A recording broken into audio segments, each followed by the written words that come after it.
ये तस्वीरें रूस की राजधानी मॉस्को की है। यूक्रेन के इस हमले से रूस थर्रा उठा है। रिपोर्ट्स के मुताबिक यूक्रेन ने सैकड़ों ड्रोन के जरिए रूस पर हमला बोला है। दरअसल बीते कुछ महीनों में यूक्रेन ने रूस के भीतर मौजूद सैन्य और ऊर्जा ठिकानों को निशाना बनाकर युद्ध की दिशा बदलने की कोशिश की है। इसी रणनीति के तहत मॉस्को में हुआ ताजा ड्रोन हमला बेहद महत्वपूर्ण माना जा रहा है। इस हमले में न केवल रूस की सुरक्षा व्यवस्था पर सवाल खड़े किए हैं, बल्कि ये भी दिखाया है कि युद्ध का असर अब रूस की राजधानी मॉस्को तक पहुंच चुका है। यूक्रेन के ड्रोन हमले में टारगेट पर मॉस्को की कपोटन्या ऑयल रिफाइनरी थी। ये रिफाइनरी रूस की राजधानी के लिए बेहद महत्वपूर्ण मानी जाती है और पूरे क्षेत्र की ईंधन जरूरतों का बड़ा हिस्सा पूरा करती है। ड्रोन हमलों के बाद रिफाइनरी में भीषण आग लग गई और दूर दूर तक काले धुएं का गुबार दिखाई देने लगा। जानकारों का मानना है कि ऊर्जा ढांचे पर ऐसे हमलों का मकसद रूस की आर्थिक क्षमता और युद्ध संचालन की शक्ति को कमजोर करना है। रूसी अधिकारियों के मुताबिक यूक्रेन ने एक ही रात में सैकड़ों ड्रोन रूस की ओर भेजे, लेकिन रूस के एयर डिफेंस सिस्टम ने देश भर में 555 ड्रोन मार गिराए हैं। इनमें से करीब 194 ड्रोन अकेले मॉस्को और उसके आसपास के इलाकों को निशाना बना रहे थे।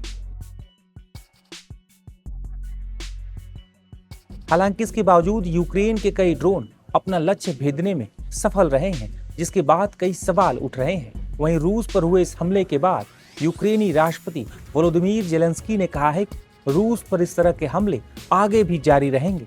बता दें कि कुछ दिनों पहले ही रूस ने भी यूक्रेन की राजधानी और वहां के सबसे बड़े शहर कीव पर भीषण हमला बोला था। रूस की राजधानी मॉस्को में हुआ यूक्रेनी ड्रोन हमला इसी हमले का जवाब माना जा रहा है। दरअसल फरवरी 2022 से शुरू हुआ रूस यूक्रेन युद्ध अब 4 साल से अधिक समय से जारी और इसे 21वीं सदी के सबसे विनाशकारी संघर्षों में से एक माना जा रहा है। इस युद्ध ने न केवल दोनों देशों को भारी नुकसान पहुंचाया है, बल्कि वैश्विक अर्थव्यवस्था, ऊर्जा बाजार और खाद्य आपूर्ति श्रृंखला पर भी गहरा असर डाला है। युद्ध के दौरान लाखों सैनिक और नागरिक इसकी चपेट में आए हैं।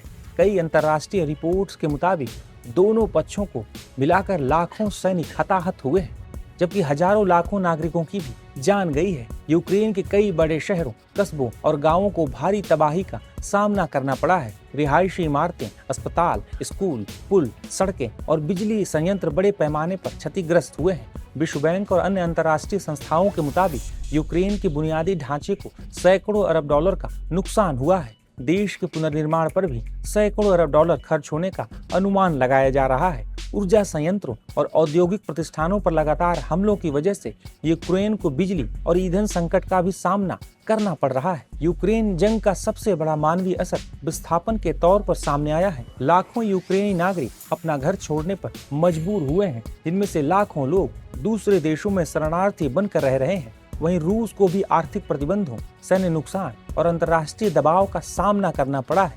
जानकारों का कहना है कि रूस यूक्रेन युद्ध ने यूरोप की सुरक्षा व्यवस्था, वैश्विक कूटनीति और सैन्य रणनीतियों को पूरी तरह से बदल कर रख दिया है। 4 साल बाद भी संघर्ष का अंत दिखाई नहीं दे रहा है और हर गुजरते दिन के साथ तबाही का दायरा बढ़ता जा रहा है। रूस यूक्रेन जंग को रोकने के लिए कई कूटनीतिक प्रयास भी हो चुके हैं, लेकिन अभी तक ये जंग खत्म नहीं हो पाई है। अमेरिकी राष्ट्रपति डोनाल्ड ट्रंप ने भी इस युद्ध को रोकने के लिए कई दावे किए थे, लेकिन ट्रंप के दावे अब तक हवाई ही साबित हुए हैं।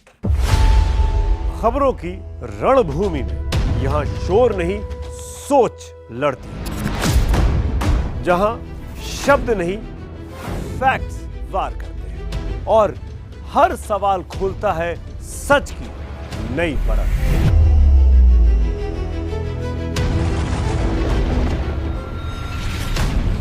चक्रव्यूह आपके अपने सुमित अवस्थी के साथ सोमवार से शुक्रवार शाम 6:57 पर टाइम्स नाउ नव भारत पर।